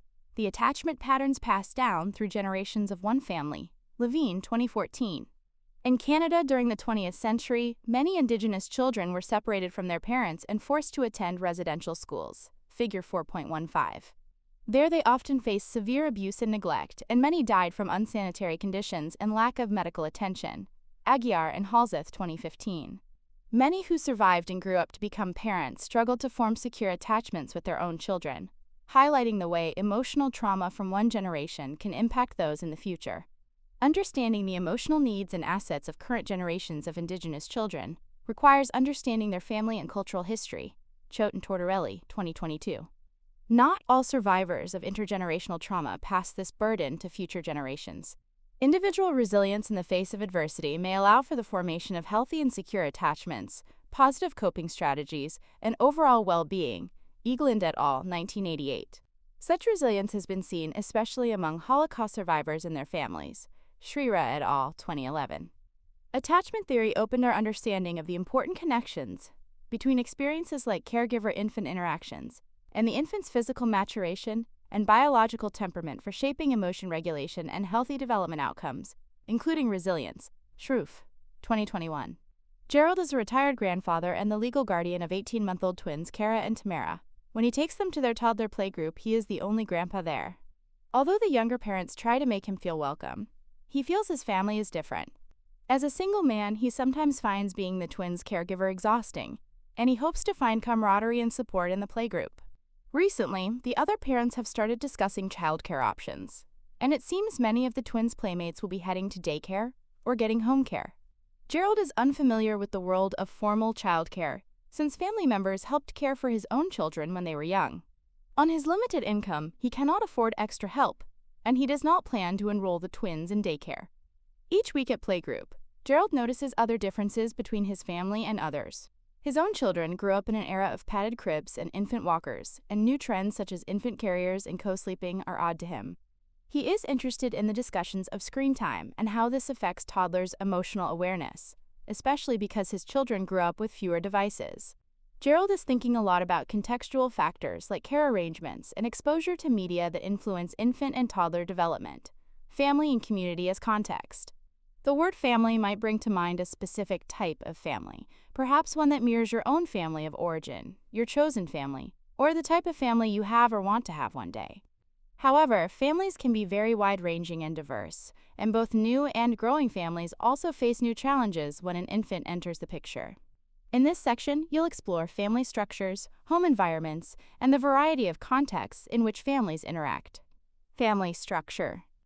A family is a group of at least two people who work together as a unit, share financial resources, and are related either by blood or by legal contract, such as for adoption or marriage.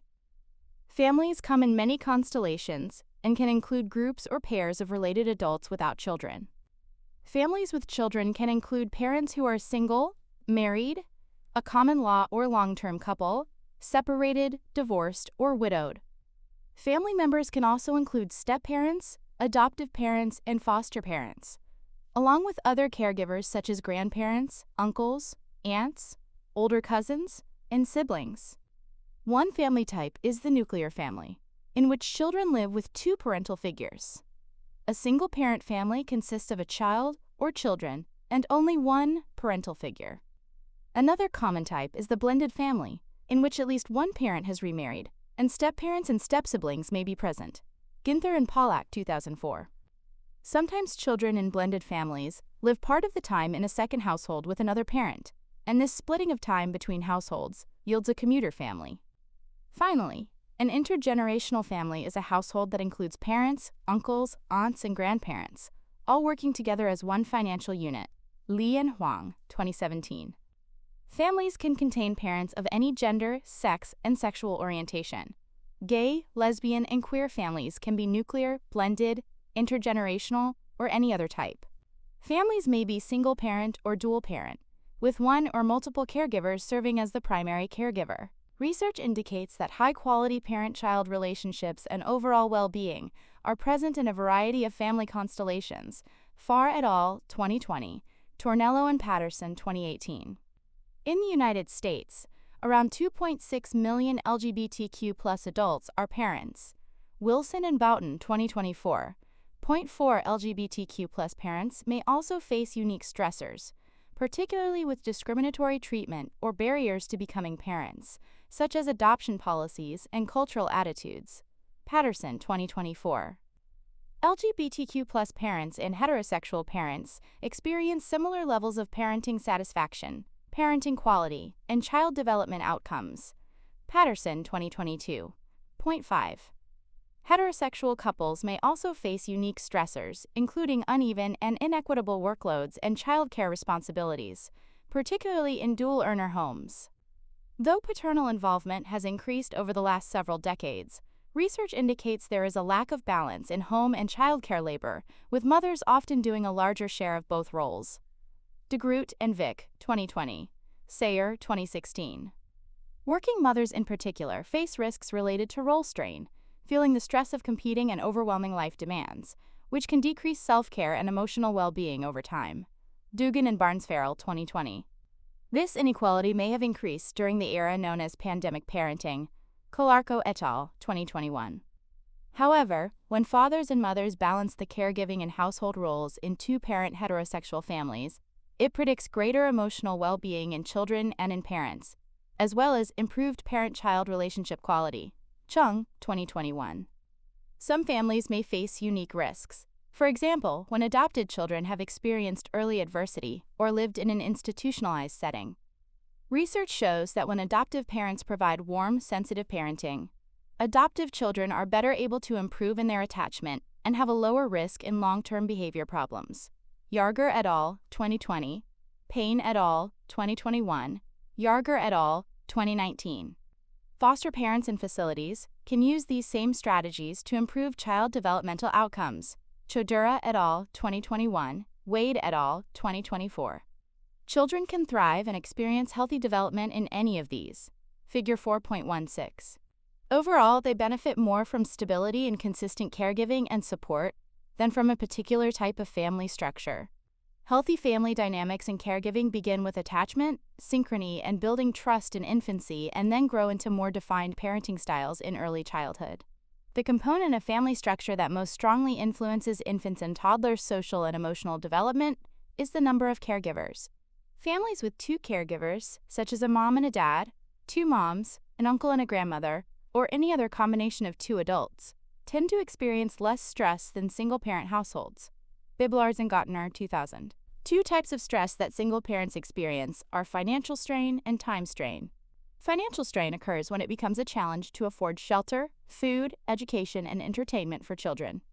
Although any family can experience this stress, households with two adults typically have the potential to earn two incomes and enjoy more financial resources than one parental figure trying to balance childcare and work outside the home. Time strain occurs when a single parent lacks the hours to provide adequate attention, comfort, instruction, and love to their children. In a two-parent household, parents might be able to take turns devoting themselves to family time, whereas single parents are more likely to feel overworked. Van Gassia and Mortelmans, 2020.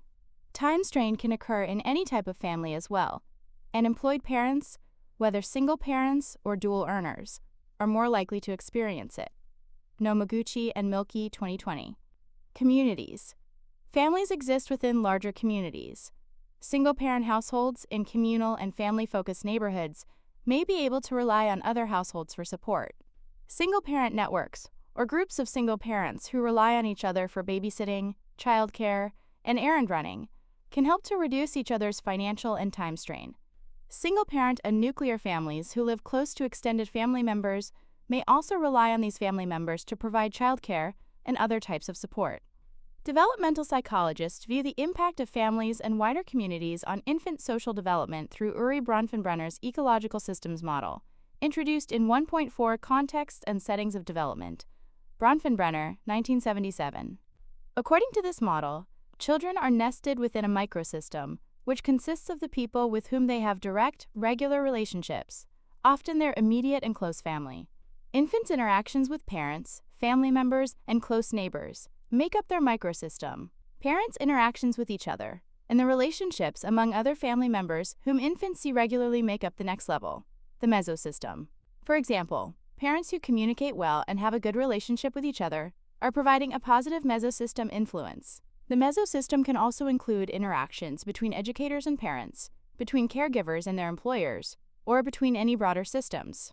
Moving beyond people children interact with regularly, the ecological model's next level is the exosystem, the social and physical settings or contexts that affect the developing individual indirectly, such as community norms, neighborhood trends, and the family's extended environment. For example, neighbors might be either friendly and supportive toward one another, or merely strangers.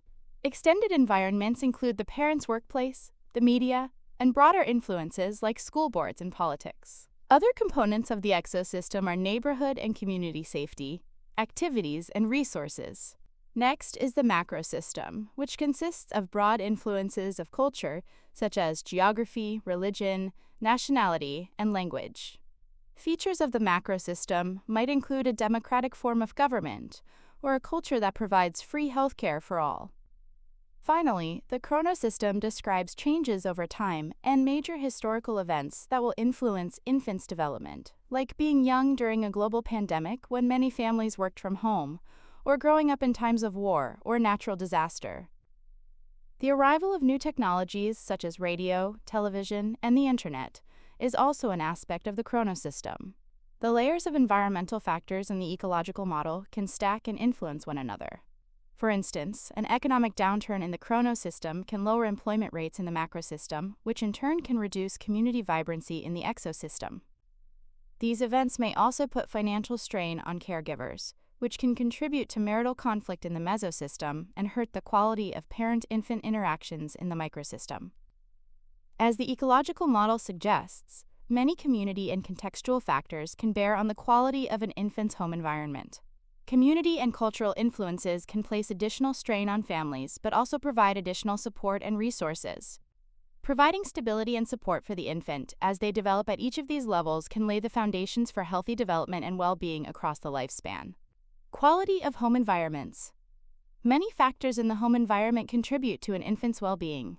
The quality of caregivers' interactions with infants is an influential predictor of long-term healthy developmental outcomes. A major factor that can influence the quality of family interactions, in addition to the financial and time constraints mentioned earlier, is parental well-being. Parents struggling with medical problems like cancer, mental health concerns such as depression, or substance use and addiction may not have the ability to focus on their infants as much as they would like. Finally, parents who face domestic violence, unsafe housing, or political unrest often cannot prioritize spending meaningful time with infants and toddlers, and instead must focus on physical safety. Burge et al. 2020, Liel et al. 2020, Madeleine et al. 2024. However, as many responses to the COVID-19 pandemic showed, families with close relationships and strong protective factors can reduce these risks and promote resilience in children. Prime et al. 2020. The quality of the home environment can be assessed in many ways, but one useful scale is the home observation for the measure of the environment, home scale. Bradley and Caldwell, 1976. Totsika and Silva, 2004. In this scale, quality of home environment is rated on 3 components: parental responsiveness, home cleanliness, and child cleanliness.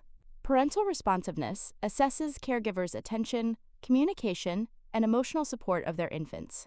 Home cleanliness notes whether the child's play area is free of hazards, well lit, orderly, and includes toys. Child cleanliness looks at whether the child has access to medical care, eats at least once per day, and has clean clothes and hair.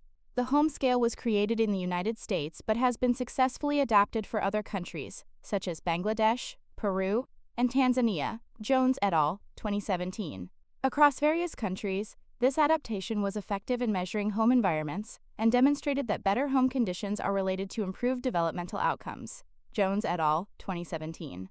While this doesn't mean we have to have a perfectly clean home every day, it does indicate that the presence of basic care, a safe environment, and parents who are responsive can promote child well-being across many cultures and contexts. Childcare context. In the United States, one parent in many two-parent households in the past stayed home to care for the couple's infants and toddlers. Starting in the 1980s, a growing percentage of two-parent households became dual-income households, in which both caregivers worked outside the home and young infants were brought to childcare settings. There are various childcare settings from which families can choose, and childcare quality can vary in several ways. Childcare settings. In family care, Children are cared for by an extended family member in either the child's home or the caregiver's home. Infants and toddlers may spend the day with other children, such as cousins, or they may receive one-on-one attention. In nanny services, an adult provides care in the child's home, either one-on-one or with their siblings. In both family care and nanny services, children are likely to have the stability of a familiar caregiver who provides for them in a familiar environment. Childcare may also take place in another family's home. One example is home daycare. Here, another family welcomes children into their home and provides care for them during daytime working hours. Home daycare centers are often regulated. Providers have training and certification in early childhood education and are registered with the state or province. But providers can also be unregulated and may or may not have certification or training. Dowsett et al., 2008. In home daycare, infants and toddlers interact with a few other children in a home-like environment. Finally, childcare may also include center care or daycare centers, in which commercial properties such as childcare centers, early learning centers, and preschools offer care during daytime working hours. Figure 4.17. Infants and toddlers are often divided into classroom groups with similar aged peers and receive care from a variety of staff members. Center care may be more highly regulated, though that can vary across center type, regions, and country guidelines. The center often must register with the state or province and be regularly inspected by government officials. Dowsett et al., 2008. While staff at these centers may be more likely to have a certification in early childhood education, many childcare centers struggle with having appropriate training for staff, retention of staff, and quality of programming. Edie et al., 2024. Her et al., 2023. Edie et al., 2022. It depends. What type of childcare is best? With so many options for childcare, parents face a lot of choices when deciding what is best for their family. Family care may be more financially viable for many parents, and it is appealing for its potential to strengthen family bonds and preserve cultural values. Ferguson et al., 2020. Having one caregiver at home or having an extended relative provide care can give children a sense of security and facilitate their identity development within their family. But family care is not always possible, since both parents may need to work, and extended relatives may live far away or lack the skills, beliefs, or attitudes that match what parents desire. And for some single children, family care may reduce their opportunities to interact with many other children, which can be helpful to social development. However, many families may form parenting groups to provide playdates for their children. Children who are more nervous or quiet, or who have developmental disabilities, may benefit from receiving care provided by another family in a home setting. Typically, in home care, a small number of children, 6 or fewer, play together in a provider's home. This arrangement can allow children to form close bonds with others without being overwhelmed by the stimulation of a larger commercialized center. It can also help them develop more confidence about leaving home and is a good stepping stone to the start of formal education. For example, some research shows that children with a more difficult temperament benefit from early childcare education through improved social behaviors and peer interactions. Lindberg et al., 2019. Finally, center care is beneficial for families who need reliable care. Whereas family care and home care might not be available during evenings or on holidays, commercialized childcare centers often have longer opening hours and extra staff on call for illness or emergencies. Being registered and regulated by government agencies, center care is typically held to high standards and provides enrichment in cognitive, emotional, and physical stimulation. Centers often must pass rigorous safety checks as well. However, large centers can have outbreaks of disease, from stomach bugs to coughs, colds, and even lice. For some children with health considerations or weakened immunity, this care setting may not be the best option. Various settings may also carry risks of abuse, so paying careful attention to the quality and safety of whatever childcare option you choose is essential. Talman et al., 2024. Specific risk factors of abuse in a daycare setting include poor training of staff, lower quality facilities, and a high child/staff ratio. Prevention strategies to reduce risk of daycare maltreatment include better training for staff, particularly on emotion regulation, and educating parents and healthcare providers to screen for childcare abuse. Talman et al., 2024. Childcare quality. All forms of childcare can vary in quality. Although center care is the most highly regulated, factors such as high turnover of staff members, crowded classrooms, and unkept play spaces and materials can lower the quality of care. Higher childcare quality is associated with better outcomes for children and improved parent-child relationships. Fisher et al. 2021. Regardless of childcare type, high-quality care typically has several common features. Clean, spacious play areas with engaging toys and books. Good nutrition in the form of meals or snacks. Attentive caregivers with knowledge and experience with children. Small staff-to-infant ratios. 1 worker to 3 infants under 18 months of age. Low turnover among workers. Minimal screen time on TVs, tablets, and phones. Time for active play outdoors in a safe environment. Quiet spaces or times for infants and toddlers to rest. As more U.S. families began to send infants and toddlers to childcare in the increase of dual-earner homes, some people worried that such care would harm infants' social and emotional well-being, including their attachment, emotion regulation, and family relationships. In 1991, researchers associated with the National Institute of Child Health and Human Development, NICHD, began collecting data about newborns in 10 locations around the United States. The infants were followed for 15 years as part of the Study of Early Child Care and Youth Development (SECCYD) database. Results indicated overwhelmingly that children who attended childcare from an early age and those who did not had similar overall developmental outcomes if the childcare provided was of high quality and children attended for less than 9 hours per day. Vandell et al. 2010. Vandell and Gulsevin 2023. In many cases, high-quality childcare can improve developmental outcomes for infants and toddlers from low-income households. The Head Start program, begun in 1965, is designed to help children from such households prepare for the start of formal education. Early Head Start targets infants and toddlers and provides enrichment through stimulating childcare environments that foster cognitive, social, emotional, and physical development, as well as a nutritional program. Enrollment in Early Head Start is associated with positive developmental outcomes in areas including school attendance, reading ability, development of emotion regulation skills, and physical health. Choi et al. 2019, Heberle and Chazon Cohen 2023. Early Head Start also decreases caregiver stress and is associated with lower rates of infant maltreatment. Green et al. 2020. Intersections and contexts. Social development and family income.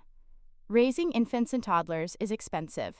Costs may include formula, human milk pumping supplies, food, clothing, diapers, medical care, strollers and carriers, and a variety of safety gear ranging from car seats to baby gates. Families who are unemployed, underemployed, or underpaid often struggle with the costs of caring for newborns, especially alongside other rising costs, like those for housing, utilities, and transportation. Living with high financial strain can impact infant development because it typically means parents are facing pressure to provide for their family and need to spend longer hours at work. Sometimes families cannot afford high-quality childcare, and infants and toddlers are left with inexperienced care providers who are unable to provide an enriched environment. Children may lack access to stimulating toys and books that would help foster their development. With the rising cost of groceries, providing healthy nutrition can also be a challenge, especially if toddlers are picky eaters. In the United States, 17% of Black Americans and 17% of Hispanic Americans live in poverty, compared to 8% of white Americans and 8% of Asian Americans. Schreider and Creamer, 2023. In addition to poverty, Black and Hispanic families face other barriers such as employment discrimination, police harassment, and intergenerational trauma resulting from systemic racism, which can all affect the way families provide for infants and toddlers. A family worried about encountering racism from the community and/or local officials may be too anxious and stressed to attend to their children's emotional needs, preferring instead to prioritize their physical safety. So what can be done? Taxpayer and government support for community programs like school nutrition programs, community health centers, free children's bicycle programs, and public libraries can help provide low-income families with access to valuable resources. Being aware of systemic barriers that maintain inequities across ethnic, racial, and cultural groups is also important. For instance, school curricula that teach only about European American history, or school or workplace policies that discriminate against traditional hairstyles of Black people, may need to be updated to be inclusive of all individuals in the community. Together, these types of broad support can help improve the lives of families with infants and toddlers. Providing high-quality and inclusive education and health resources in early childhood can decrease health and other inequities across the lifespan. Halfon et al., 2020. Socialization and cultural practices. Infants and toddlers are active in their environments, influencing others with smiles and cries, building attachment and relationships with caregivers, and forming the core components of their identity. Around the world, infants are learning to achieve these developmental milestones in many different contexts and cultures. Although sleeping in bassinets or cribs is still common in Canada, co-sleeping with infants is popular in South Africa. Zeidman Mugrabi et al., 2020. More than 13% of infants and toddlers in Namibia experience fosterage, living away from their parents and with grandmothers, their father's second wives, or unrelated families. Edwards et al., 2015. These cultural differences in childrearing practices can influence the social and emotional development of infants and toddlers. Families that provide close physical and emotional care, proximal care, may reinforce emotion regulation, whereas families that provide more hands-off distal and verbal emotional care by singing nursery rhymes encourage psychological control. Keller et al., 2004. Across a variety of parenting styles and cultures, there are small differences in self-regulation and self-recognition. Keller et al., 2004. For example, some cultures may focus on children's autonomy by encouraging early independence and toilet training, whereas others may stress the value of the family and teach toddlers the ways in which family members are connected to one another. Keller, 2018. Finally, infants with a larger number of caregivers may learn a variety of skills, adapting to multiple social situations and developing improved vocabularies. Okocha et al., 2024. Regardless of the culture, family size, or family structure, infants and toddlers benefit when parents are more knowledgeable about raising children and are consistently supportive and responsive to them. Jiang et al., 2021. Leung and Suskind, 2020. In recent decades, infants and toddlers' access to mobile devices has increased significantly, representing a cultural shift in a child's socio-emotional environment. Radesky et al., 2020. Figure 4.18. Cell phones and tablets can connect people, but may also alter our and our children's responsiveness to those in our immediate environment. Roche et al., 2022. Screens and technology can provide benefits like video calling with extended family members, access to educational games, and opportunities to practice finger dexterity. However, there are developmental drawbacks to early exposure. Cracked et al., 2023. Infants who spend more than 15 hours per week watching screens are more likely to have delayed vocabulary growth and display attentional problems by the age of 6 years. Dutch et al., 2013. Sundquist et al., 2024. Caregivers who indulge in too much screen time are also at risk. Parents who ignored infants' emotional cues to attend to a mobile device were more likely to report that their children had behavioral problems. McDaniel and Radesky, 2018. Finally, infants benefit from face-to-face interactions and learn more effectively from in-person interactions than from on-screen interactions. Interventions and education for parents about the benefits of parent-child play and reduced screen time can be effective in promoting healthy infant and toddler development. Adams et al., 2018.